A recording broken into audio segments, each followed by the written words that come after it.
gente viu hoje o Trump tweetando, falando lá que suspenderia os ataques, daria um espaço de 5 dias para dar continuidade aos ataques lá no Irã.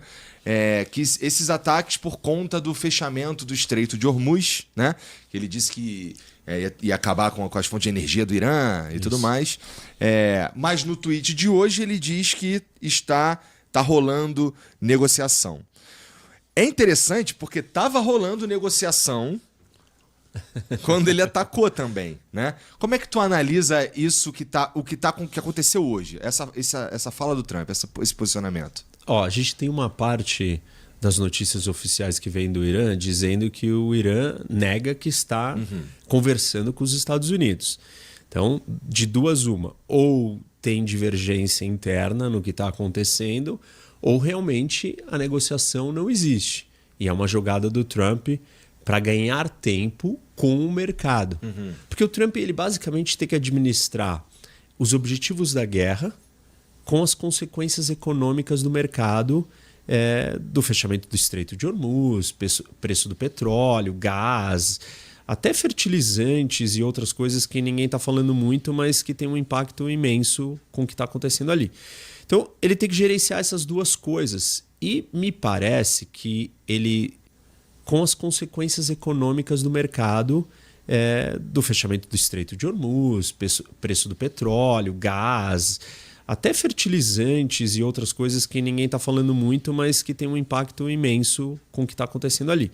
Então, ele tem que gerenciar essas duas coisas. E me parece que ele fez um blefe sobre um ataque pesado e o mercado entrou em pânico. E na mesma hora que o mercado entrou em pânico, ele precisava fazer o mercado voltar. Só que assim, ele faz isso o tempo inteiro. Então ele precisa ser mais criativo nas ideias, né? Ou nas razões, ou nas justificativas. E parece que dessa vez ele falou assim, não, então agora eu preciso de um fato novo. Qual é o fato novo? Eu estou conversando com o regime. E aí existe uma suspeita que ele esteja conversando com um speaker lá do parlamento, que foi um cara que já foi prefeito de Teherã, que é um insider mesmo, um cara ligado à Guarda Revolucionária. Mas se for essa figura, é uma figura bastante corrupta. Ou seja, entendi. Será que é real essa conversa? Ou o cara querendo se dar bem ou ganhar alguma coisa na história? Ou só servindo o propósito do Trump de acalmar os mercados enquanto ele precisa de mais tempo? Quanto tempo? Os israelenses indicaram mais ou menos que eles já alcançaram metade dos seus objetivos ou dos seus alvos. Então, estamos falando de... Talvez assim ele está jogando com essa perspectiva, essa percepção, né, do mercado. Uma coisa que você já tinha me falado também é que é interessante que os ataques do Trump acontecem nos fins de semana, que é porque os mercados estão fechados. Né? Então, daqui a 5 dias é fim de semana de novo, né? Eu nem sei se talvez a gente precise esperar 5 dias, mas tem uma outra operação que, assim, está em andamento, que é a invasão da ilha, né? A ilha Karg, que é a ilha importante onde o Irã exporta todo o seu petróleo. E aí tem um navio anfíbio americano que está vindo lá da Ásia e que está chegando agora, deve estar chegando hoje, amanhã, sei lá, nesses dias, que supostamente tá carregando 2.500 Marines e eles podem fazer essa intervenção de controle da ilha física, com soldados ali para dominar a ilha. E se isso acontecer, ele precisa de uma distração, ele precisa de uma suposta recuada. Isso pode estar servindo esse objetivo militar também. Essa operação não é uma operação fácil, aliás, né? Só para quem estiver ouvindo aí entender. Você tem que colocar soldados dentro de uma ilha, tem 20 mil iranianos dentro dessa ilha. Todos trabalham na indústria do petróleo, basicamente. 90% de todo o petróleo do Irã sai dessa ilha. Tudo que o Irã exporta, o militar também. Essa operação não é uma operação fácil, aliás, né? Só para quem estiver ouvindo aí entender. Você tem que colocar soldados dentro de uma ilha. Tem 20 mil iranianos dentro dessa ilha. Todos trabalham na indústria do petróleo, basicamente. 90% de todo o petróleo do Irã sai dessa ilha. Tudo que o Irã exporta. E 90% do que ele exporta, por um acaso, vai para a China. Estamos falando de 1,6 milhão de barris. E aí os americanos têm que fazer uma operação para dominar a ilha. Com qual lógica? Já que você fechou o nosso petróleo, o petróleo do mundo, nós vamos acabar com a sua fonte de renda. Uhum. O Irã, ao longo desde que começou a guerra, já vendeu 16 milhões de barris.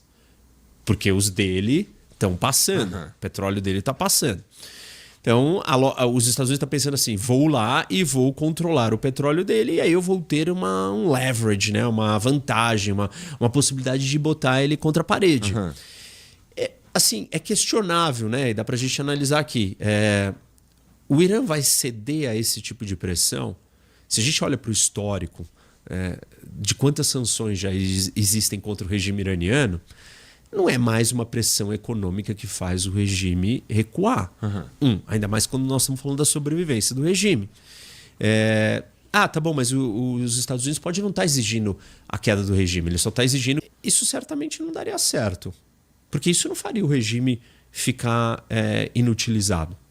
Se alguém tem capacidade de arrumar alguma energia de algum lugar, tem algum gerador, tem algum estoque de petróleo, é o exército, é o país, é o governo, e não a população. Então, você vai fazer alguma coisa que vai deixar a população numa situação tenebrosa.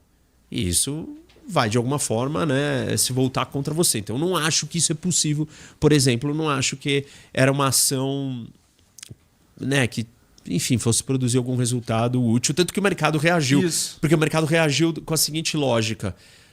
Se Israel atacou, né, a produção de gás do Irã e o Irã retaliou destruindo produção de gás ou campos de gás no Catar, inclusive, uma destruição que não vai ser consertada em uma semana, mas estamos falando de 3 a 5 anos, o que o Irã vai fazer de retaliação quando ele for atacado nas suas usinas generadoras de energia? Sim. Né?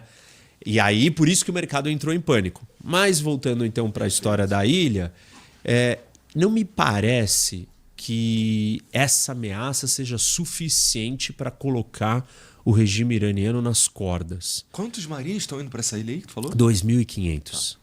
E aí, qual que é a operação? Você não vai poder... Mas voltando então para a história da ilha, não me parece que essa ameaça seja suficiente para colocar o regime iraniano nas cordas. Quantos marinhos estão indo para essa ilha aí que tu falou? 2.500. E aí, qual que é a operação? Você não vai poder desembarcar na ilha, né, com barcos, porque os navios americanos não estão no raio de alcance dos mísseis e drones iranianos circulando ali. Eles estão mais distantes. Esse próprio navio anfíbio que está chegando, que é o Trípoli, ele também não vai ficar ali parado, ele não vai chegar a parar na ilha e desembarcar todo mundo. Ele vai parar antes e aí eles vão mandar esses Marines com aqueles aviões helicópteros. Não sei se você já viu que é um avião que ele decola com uma hélice virada para cima, MV-22, e depois a hélice vira e ele vira um aviãozinho. Eles provavelmente